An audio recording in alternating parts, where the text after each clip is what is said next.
right. Welcome to the Relentless Redstorm, where debate becomes energy, energy becomes culture. I'm Jason Safford, your architect in the chaos, alongside my brother in the booth, Derrel Jazz Johnson. Tonight we are not just talking hoops, we are decoding how a game and a mindset slipped through our fingers. Derrel, St. John's had Kentucky on the ropes, up 8 with 16 to play. They looked like they were ready to close it, and then the roof caved in. This wasn't just a loss, it was a mirror, and every Red Storm fan felt it. Tell me what happened. Uh, well, I'm sorry. For the second for the second time this season, um, St. John's had an awful second half, and I think um the difference between this and Auburn, the loss to Auburn, the last loss before this one in Las Vegas, you could say uh they had tired legs. I said it on the podcast. Isaiah Sellards, his shots were short. That's a function of legs. 3 games in 3 nights. That's something that you're not going to see in the NCAA tournament. After going into the half up 7, to get outscored 53-34 in the second half is inexcusable. Inexcusable. So, I think what we're really talking about is what is broken with this team that really has to be fixed. And you actually said it in the Auburn post game analysis was that it was defensive rebounding. And to that point, Kentucky grabbed 16 offensive boards, of which 10 were in the second half. And the real breakdown, Rick Pitino even said, was Zuby refuses to block out on switches. He called out his captain and his leader and said that it's his team, but he also held him accountable for something that was very apparent in the game yesterday, which I actually would note that it was Bryce Hopkins who just didn't show up in the second half. And I'd also say that the issue that we're seeing with Pitino's staff overall with this team is somehow they're not able to get their mindset against these quad one teams, especially the SEC, to understand how they're going to make changes in the second half and adapt to those changes, because Kentucky did the exact same thing that Alabama did and Auburn did and even Ole Miss did. And against Ole Miss, St. John's was able to hold their defensive stance and hold their defensive line, and they played this phenomenal first half. But in the second half, the adjustments by Kentucky were really about breaking down St. John's offense, getting them into a rut, and their defense collapsed just based on that, to something that Pitino has talked about, that these guys seem to get very easily shaken when their shots aren't going down. And that's when you're supposed to rely on your defense. And that's what is disturbing about this game. You get outscored by 19 points in a 20-minute half. You're essentially getting outscored a point a minute on average. Again, that's inexcusable to happen. Um, and I've called out Zuby before on this podcast. Zuby needs to do more. He had that stretch where he blocked, I don't know, what was it, 20, 21 shots in 3 games. He had the 8 block games in back-to-back games. But that's a bunch of little guys. That's against mid majors. He did have 2 blocks yesterday, but 5 rebounds is unacceptable from Zubi Ejiofor in 27 minutes. Unacceptable. Unacceptable. So he's not rebounding the ball good enough.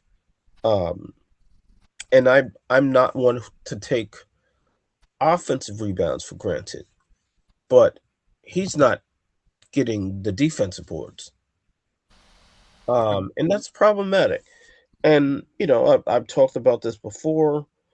Against bigger teams, maybe starting Ruben Prey is the option, but Ruben didn't play well yesterday. He grabbed one rebound in 11 minutes, and I'm saying this jokingly. That's one more rebound than you and I. But you know, perhaps that may not be the fix that I thought it would be if Ruben Prey is not going to rebound. Um, I have been telling St. John's fans online, this is not the time to panic. Again, I've been saying, since we started this season, you're not looking for this team to be the best it is in November or December, or even January. You're looking for this team to peak in late February, going into March, the Big East tournament, and the NCAA tournament. I talk about the NCAA tournament like it's a given for this team. And at this point, based on how they have played,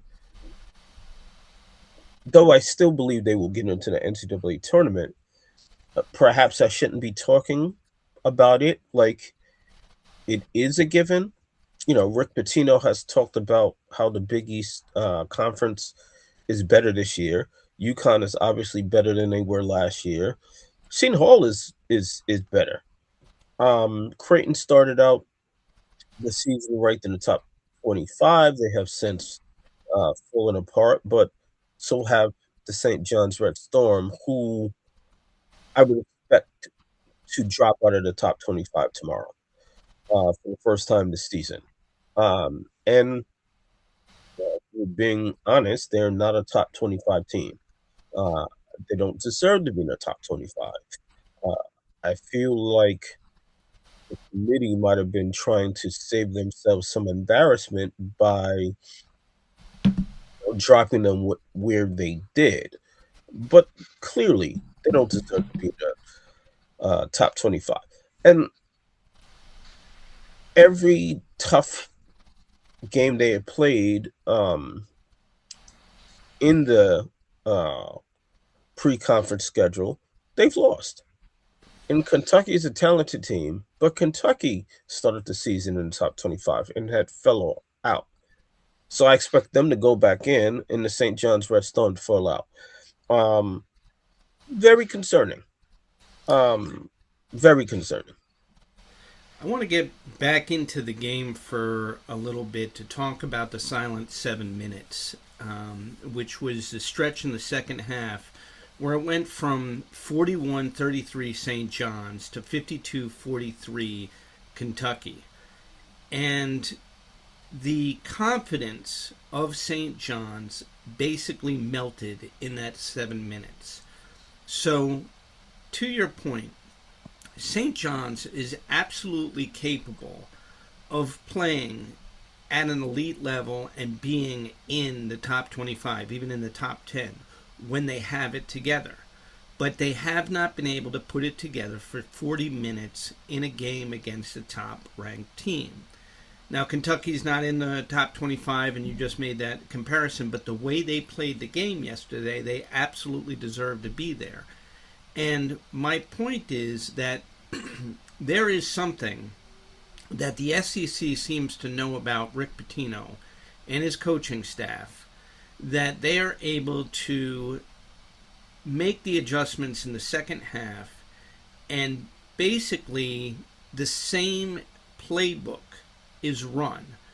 Their guards get downhill, start attacking the gaps, rim pressure increases, and St. John's falls apart on defense because there's a little bit more pressure on offense. it's something where the coaching staff should have recognized that after Auburn and prepared them going into the game yesterday to know that this was going to happen and basically say, okay, be prepared. They're going to pressure you. The shots aren't going to fall the same way. You've got to pick it up on defense, and you've got to be able to overcome these runs that are going to come at you. This is not something where every team is coming at St. John's from a different angle. They've run the same angle, the same playbook, and the killer threes that were put down by Cam Williams and Jaden Lowe at the end of the game or the end of that run were because the confidence completely shifted from St. John's to Kentucky. They took those threes in the first half; they weren't making them. But once their confidence, shifted, they knew that they had St. John's on the ropes and they were playing free, open, very loose. Those shots went up with total confidence, and that's why they went down. And I want to also point out that, again, 8 for 23 shooting, 2 for 10 from deep. The shots were not falling. The belief stopped showing. This is where you have to look at the coaching staff, and Pitino in terms of what is it that they're not recognizing and shifting. Is it a matter of, to your point, starting Ruben Prey and seeing how a different look would affect the team, in the second half? Should Dylan Mitchell be in the starting lineup? What changes do you think that the coaching staff really needs to look at to make a difference, going forward in the season? That's difficult, because if Zuby's the captain, going into the season, we expected him to be the best player on the team. Although I remember media day, Rick Pitino said, some games he basically said that Hopkins and Zuby will be the best two scorers on the team, and some games Hopkins will be the leading scorer, some games Zuby will be the leading scorer.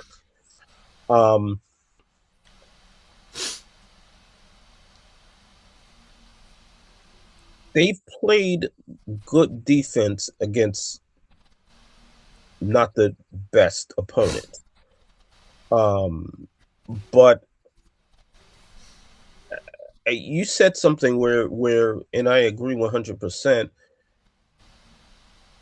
that was disturbing. At some point, it looked like the team lost the will to fight last night.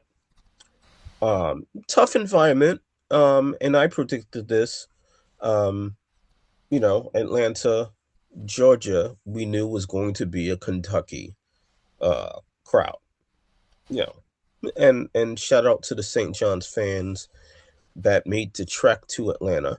There were some, but it doesn't take a genius to look at the map and say, yeah, there's going to be more Kentucky fans in Atlanta than St. John's fans. They have a bigger fan base. They've been a powerhouse, national powerhouse since before Pitino was at Kentucky. They're blue blood.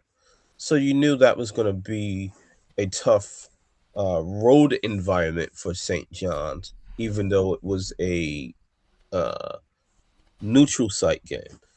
But to completely fall apart like that on both ends of the floor, it's almost like the team lost the will to fight. And that was probably the most shocking thing to see yesterday afternoon. Here's what's fascinating.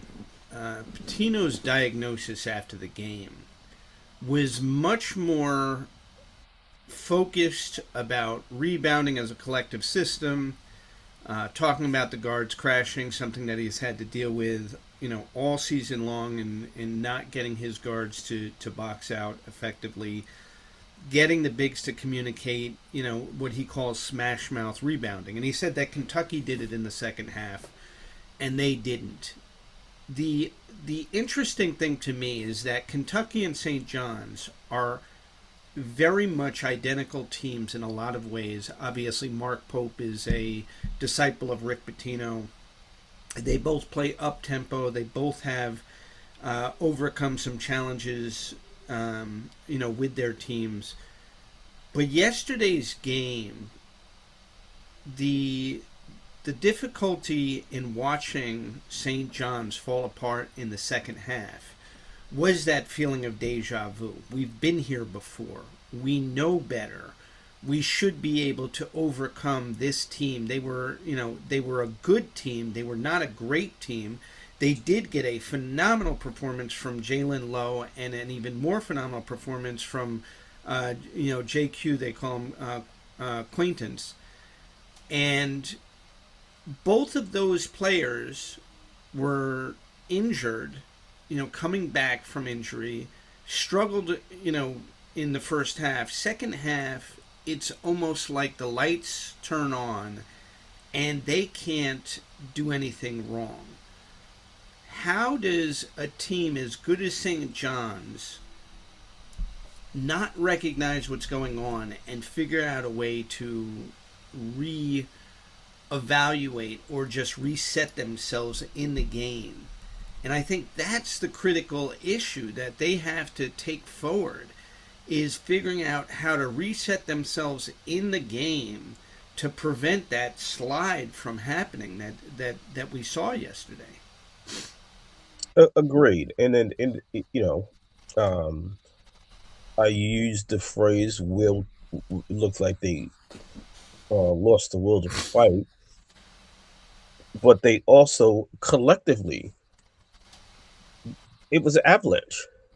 It was an avalanche, and as the league got smaller and smaller, the crowd became louder and louder, and it was an avalanche. And the Red Storm could not stop the avalanche that was the Kentucky Wildcats in the second half. And again, that collectively is a problem. Um, and again, that was a unique circumstance. But the rebounding issue is what we've talked about before. I mean, Ian Jackson, for Christ's sake, was the leading rebounder on the team with 6. Yeah, he actually had a terrific game when you look at it. Um, so I don't think anybody had a terrific game yesterday, but you know, I'm glad that he's challenged Zuby. But Zuby hasn't played well this season. Um, for the most part, his scoring is way down this season. He's had numerous single digit scoring games. And part of it is it's like these guys don't know how to make a decent entry pass into the post. No. Um, that being said, Zuby looked like he was uh, overmatched in the post uh, at some times. Moreno looked really good, pulled down, I believe, 9 rebounds in 22 or so minutes. Big, energetic, good leaper. So he certainly gave Zuby some problems, but you still got to dump the ball into the post, especially when he left the game. Mm-hmm. Especially when they brought in a smaller front court and Zuby was still in the game. They should have done the ball. He should have got more than when he take 5 shots, 6 shots. Um, I'm sorry, he took 11 shots. He missed 8 of them. Um, Yeah. um, so I think challenging Zuby was the right to do by Rick Pitino. He's got to be better on both ends of the floor. He's going to be better at scoring. He's got to rebound the ball. He his scoring is down. His rebounding is down. So far this season. So I think that's where you start, turn this thing around. Again, experimenting with a big lineup with Prey in there, with Zuby, with Hopkins. That's something that you need. Dylan Mitchell's your guy. You've read about him all season. Rick Pitino has read about him all season. He made him a captain um, last month. He has infectious energy. Perhaps he's somebody that needs to start, so that this team can make an impact on the defensive game to start out these games. Um, but yeah, so many things to be disappointed about. But Zuby on both ends and the defense, I think, are the biggest problems that I saw in yesterday's game. Yeah, and I want to touch on Dylan Mitchell for a second because he didn't have a great game yesterday either. And I think a big part of why Dylan Mitchell was a non factor in yesterday's game, the lack of confidence and decision making by the team in general, not just in that 7 minute stretch, but in the second half in total, there was a struggle for leadership. And to your point, Zuby is supposed to be the leader of the team. And that doesn't mean that he needs to be the leading scorer, but he does need to direct the energy by what he does as the leader on the floor. And in the games that they won, obviously this month, it's been all about Zuby as the defender and rebounder. And in this game, he was exposed by the Kentucky front court. And I think that was the game plan by Mark Pope, was to go after Zuby, and also to force Bryce Hopkins and Dylan Mitchell to be more of the leaders.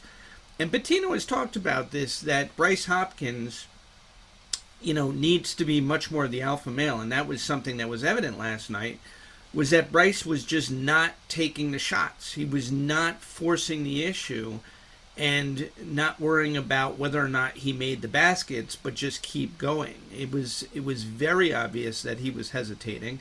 And Dylan was hesitating as well with certain, plays and certain moves on offense.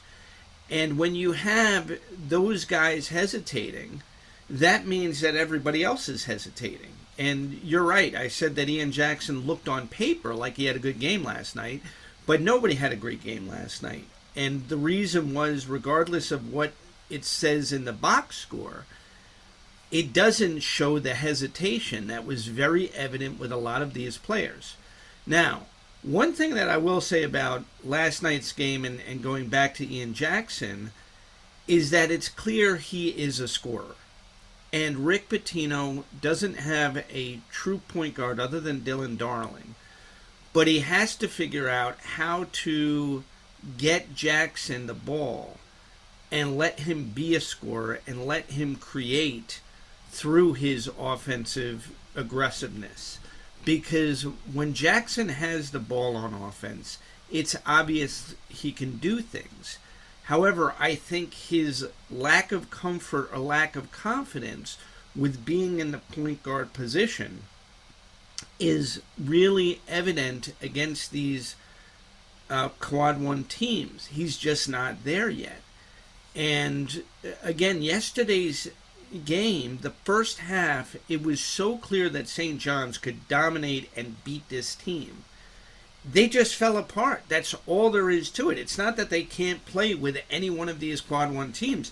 And it's not that they can't, be in the, Final Four in March. And maybe I'm, throwing something, very, very doubtful out there. But the point is that they can play with these teams.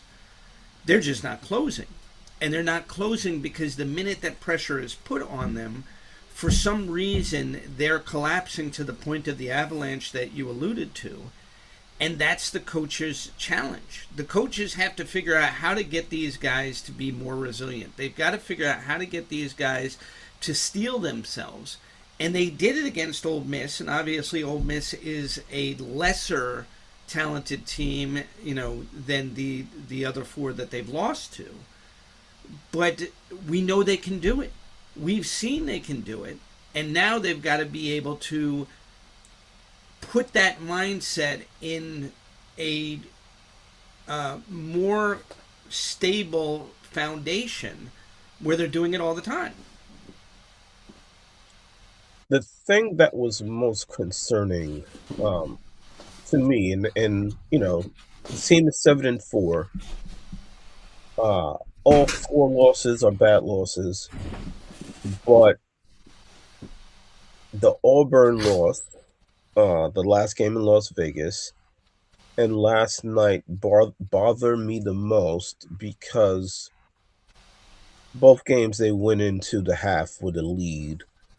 You watch that first half, you're confident that the team is going to win the game. Not overconfident, but okay, this team could have played better in the first half, but they have the lead. They should be able to win this game. And both the Auburn game and yesterday afternoon's game, the team was a no-show in the second half, and that is extremely problematic. Um, you have to be able to counter the adjustments of the other team. And with a Naismith Hall of Famer like Rick Pitino, you expect that to happen.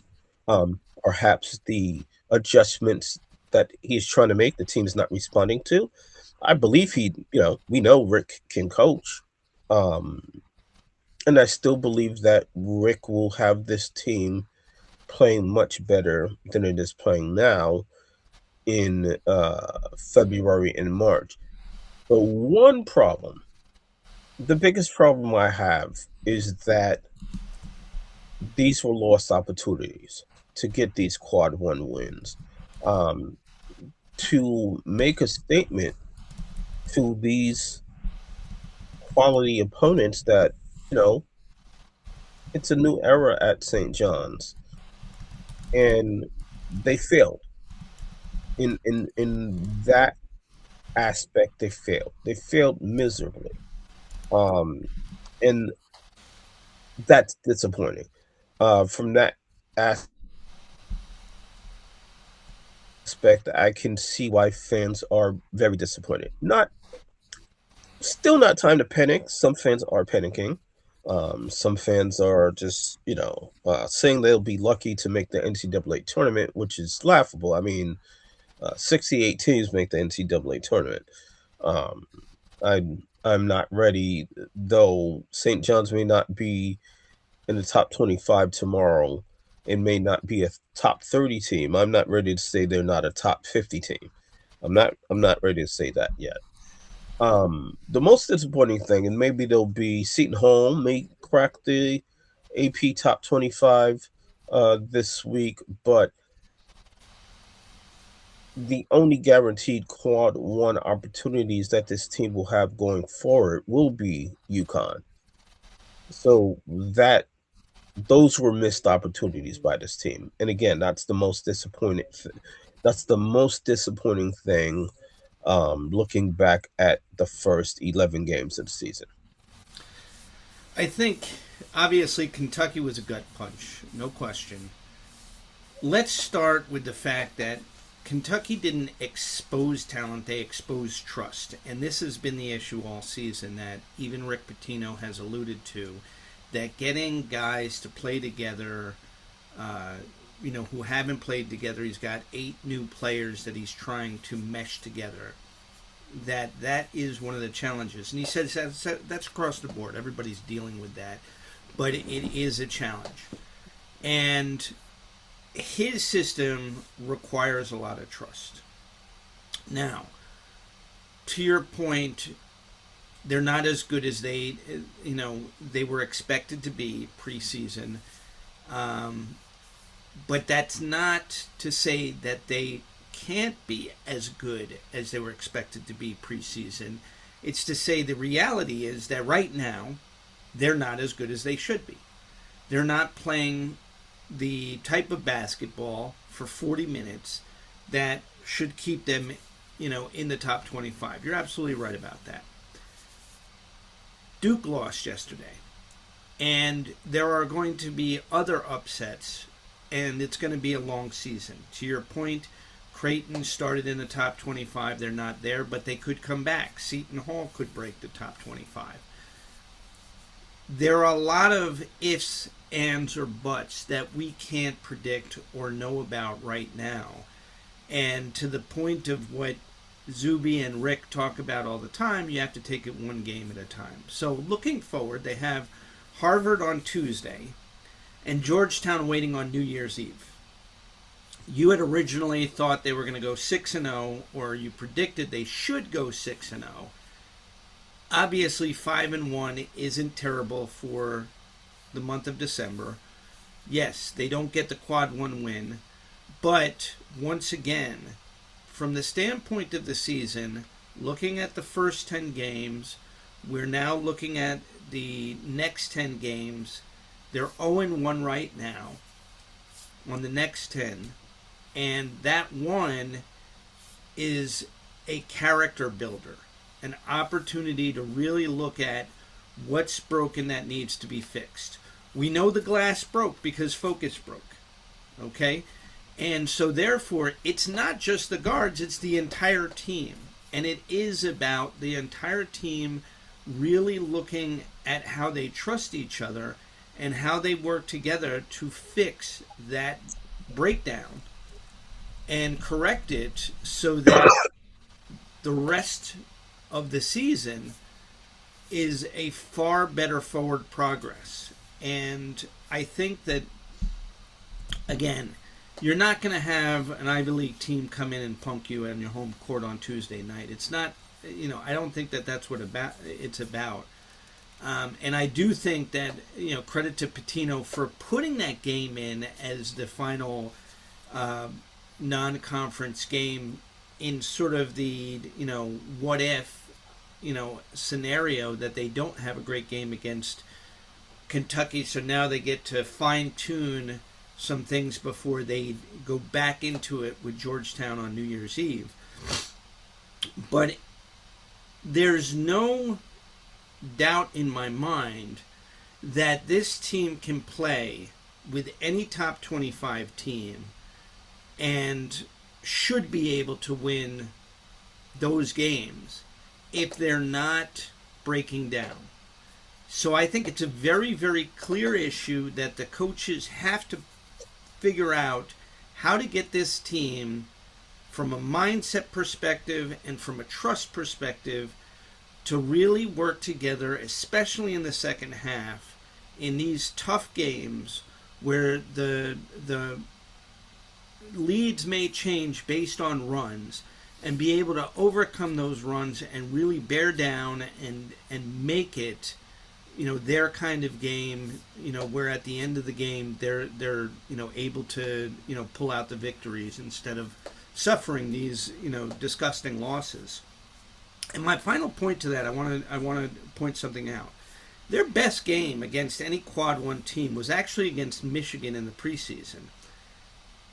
And when you stop and think about how that game was played, they hadn't yet really gotten into the specifics of Pitino's offense and defense. They were just playing straight out ball to the best of their ability in the preseason and putting it all on the floor. I think what's changed as the season has worn on is their lack of comfort with having to play within the system and deal with what Pitino is demanding of them versus what their natural free-flowing ball skills, are intuitive in their mind. So when they get into these situations in the second half where another team makes a run and their shots aren't falling down, they haven't yet really understood, okay, let me bear down on defense, let me box out more, let me get these guys out of the way that they're not getting these second chance, and if it is happening, how do I correct it? How do I, move a little bit more so that they're not getting there? And I'll say one last thing to this that I think was very important to the game yesterday is that they got caught up in the whistles. The refs started blowing the whistles against them, and that completely took them, it knocked the wind out of them when the whistles started going against them, because the whole first half, and the one thing St. John's did incredibly well yesterday was get to the foul line, and they were great from the foul line. That was the one thing they did really well yesterday.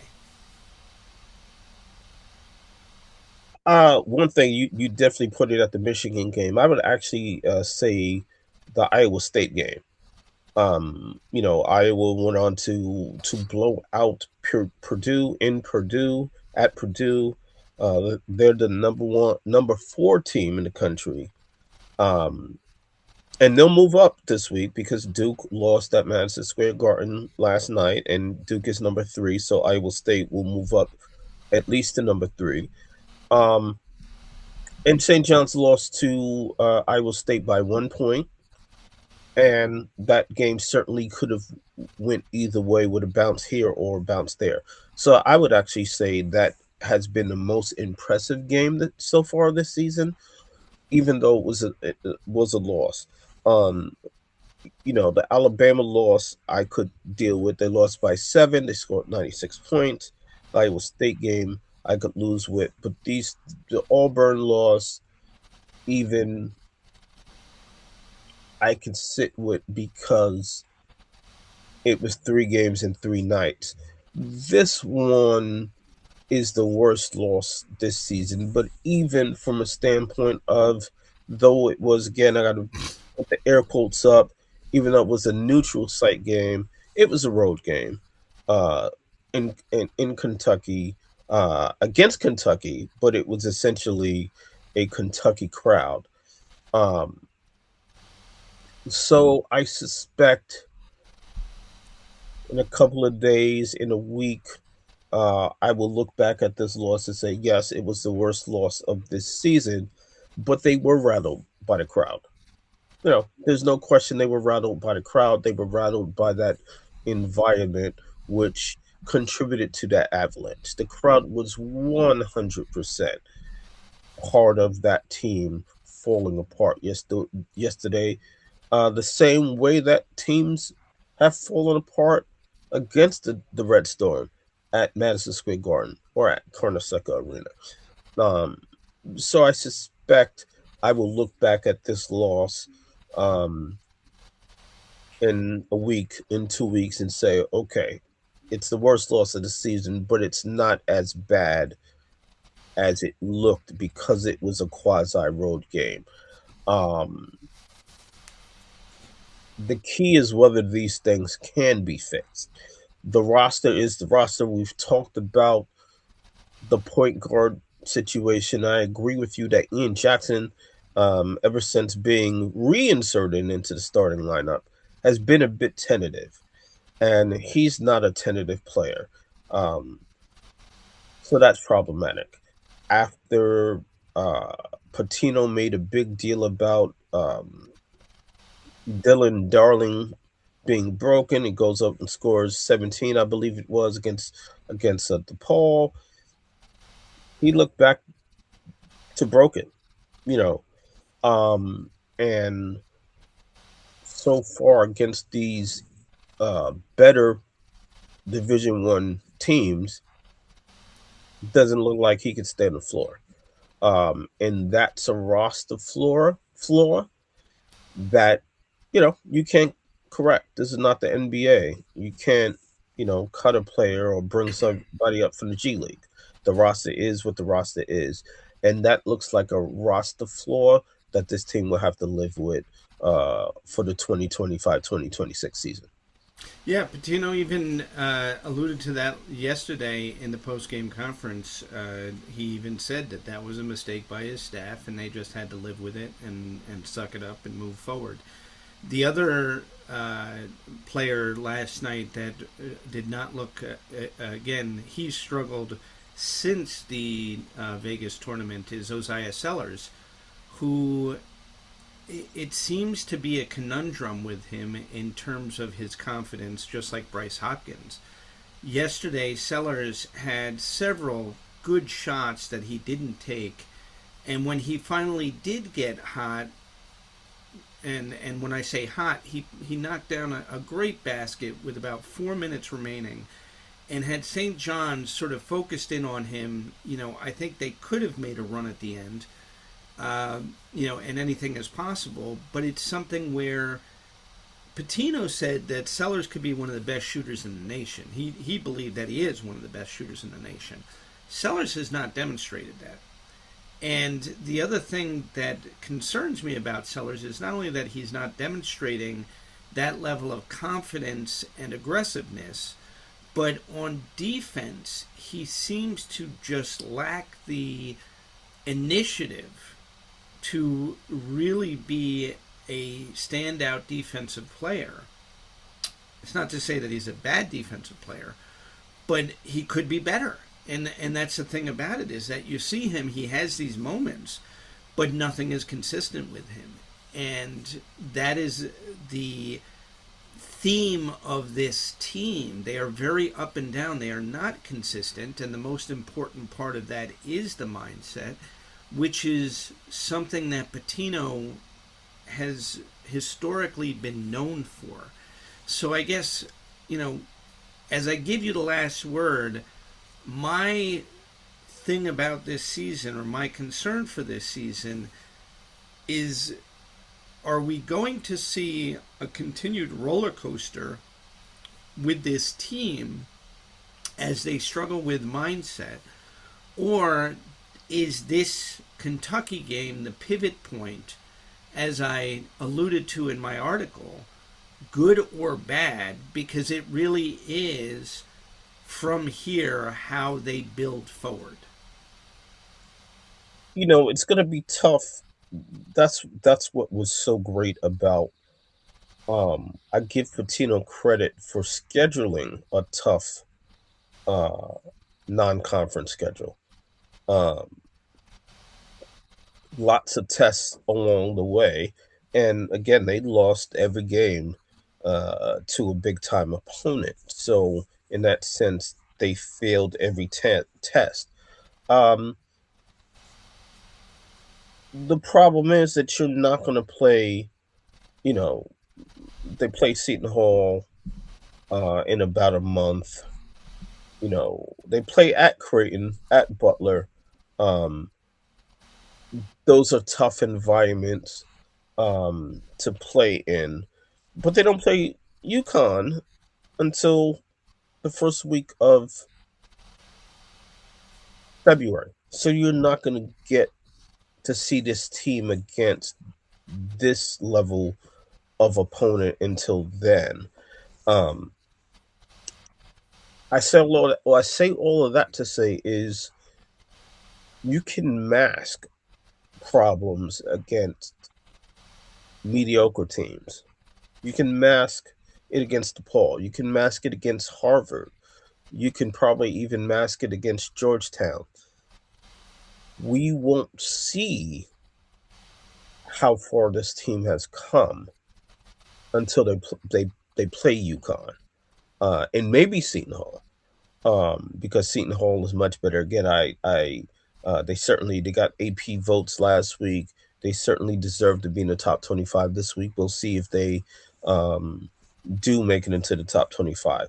But opportunities lost because now they are not facing the same level of opponent. Unfortunately, in this current configuration of the Big East, and thank God for UConn coming back, because this conference does not get the respect that in the past I have believe it deserved, but maybe it doesn't deserve it. These teams have to earn it on the court, and the only team that's earning it on the court thus far is definitively is UConn. Seton Hall may get there eventually.